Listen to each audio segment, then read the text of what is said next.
Здравейте хора и добре дошли в моят първи влог, който трябваше да бъде качен през лятото, но уви, сега е зима, лятото ни липсва и сега се сетих за него.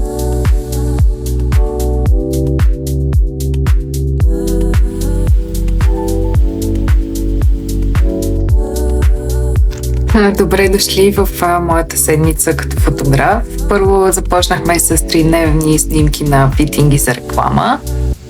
След това бях асистент на една фотографка. През първите дни валеше почти по цял ден. След това времето се оправи и бях много щастлива. Тук разхождам и кучетата на една моя приятелка.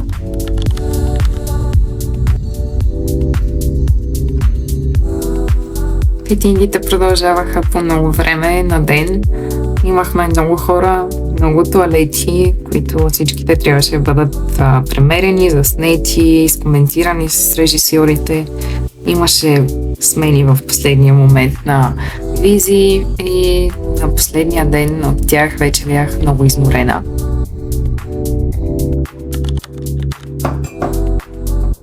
Днес е сряда, последния ден от фитингите. Вече минава 10. Аз си пия кафето вкъщи, защото снощи бяхме до късно и днес започваме в 11. Надявам се да свършим по-рано, защото утре влизам в рекламата, която също започна днес. И за сега мисля, че е това.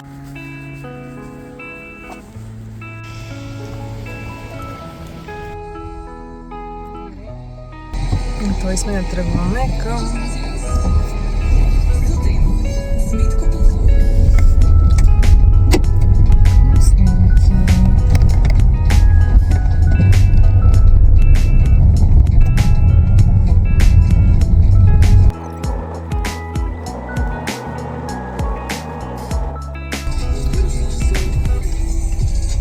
чашата ми от понеделник още стои в колата.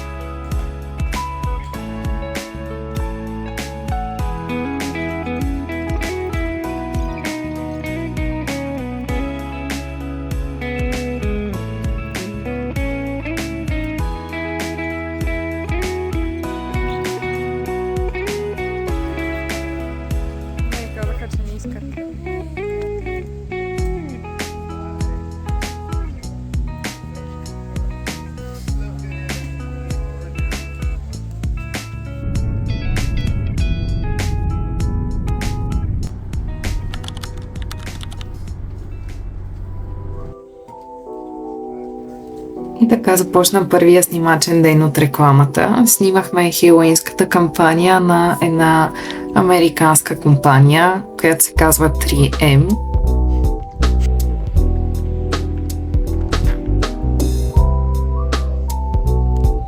Така се свети етаж от къща или се прави слънце.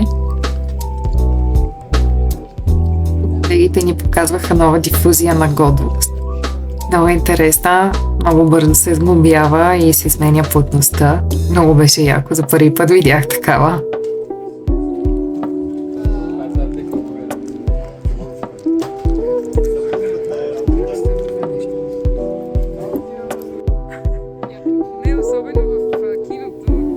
И разбира се, използваме каквото имаме под ръка, подръчни материали, като в този случай статив, който подпира прозореца.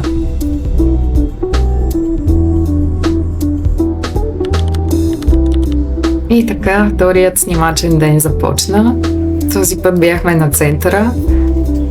Снимахме в една много красива къща. Не съм снимала много от самите сетове, но ще оставя линк към рекламата, за да видите колко красиво е станало накрая. Много често, като сме на снимки, е забранено да снимаме по време на сет.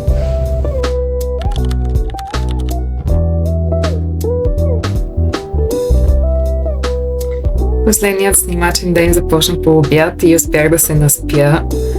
Бях решила, че ще пия спирулина, защото изтичаше срокът на годност, но мисля, че през следващите дни забравих и дори шето все още стои вкъщи, трябва да го изхвърля. Последния ден отново бяхме в киноцентъра, имахме облог да правим по 10 000 крачки на ден и ако не ги направим да си даваме по 10 лева, всички успявахме.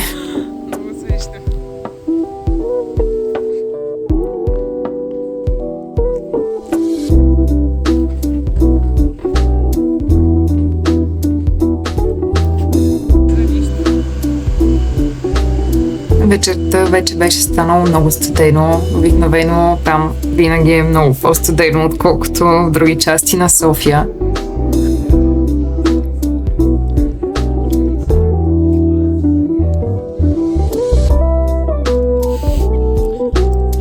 Погледът на отчаянието. Имаше пици за второ ядене, защото снимките продължиха повече от 12 часа.